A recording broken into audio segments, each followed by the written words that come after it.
the president may be preparing pardons for servicemen accused of war crimes. Pete, this is something you've been on. Yeah, first of all, I can't stand that headline, accused of war crimes. They're not war criminals. They're warriors who have now been accused of certain things that are under review. Basically, you have this war hero, American war hero, step forward and say, I'm going to kill the bomb maker. I don't want him to kill any more of my comrades. And now the Pentagon, because he admitted that in an interview with Bret Baier. The rules, the bureaucracy, the rules of war get twisted in certain ways where now war heroes are being prosecuted like criminals. He got in some trouble, got him some legal trouble. He ends up in jail in a maximum security prison. And if this crime was committed in Chicago, maybe he would be free and at home with his family. But we allow people to create and incite race riots, but they're found not guilty. Plus, it's the battlefield. Isn't the goal to kill ISIS? And he made a mistake, some of these federal... Killed the bad guy the wrong way.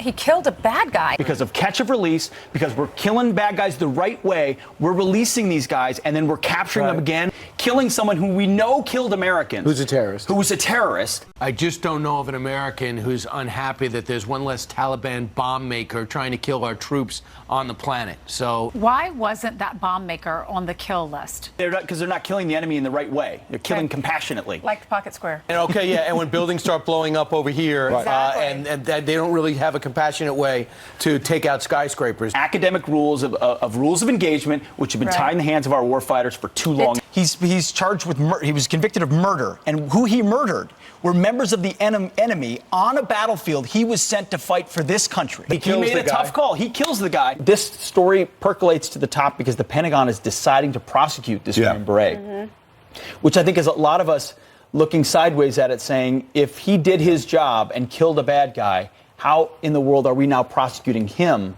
So you have to look at this case as just an overzealous, out-of-control prosecution that's trying to make a career out of taking down a Navy SEAL. Yeah, the Army over-prosecutes. I mean, look at Clint Lorentz, the decision he made on the battlefield in Afghanistan. These lies and rumors that were cobbled together by millennial SEALs are shameless and utterly false. I heard from a lot of members of our military on this issue who were completely outraged, who were saying, you know what, you have to be able to defend these people who stand up for us and their decisions that they make there in the line of fire every single day. We've been able to raise over $80,000 in the last 2 weeks for this defense through the sales of these shirts. And Andrea, to paint this picture, and I know the president's aware of this, he's evaluating this, he's got to take action. Sean, you keep fighting for Eddie, and the president doesn't usually let these things go by without commenting. So hopefully he weighs in and steps up, and it will do a lot of good for a lot of people. What you have endured is more than most men or women in this country will ever know. And so I want you to know we express that gratitude to you and to your husband. Sean and Andrea, thanks so much.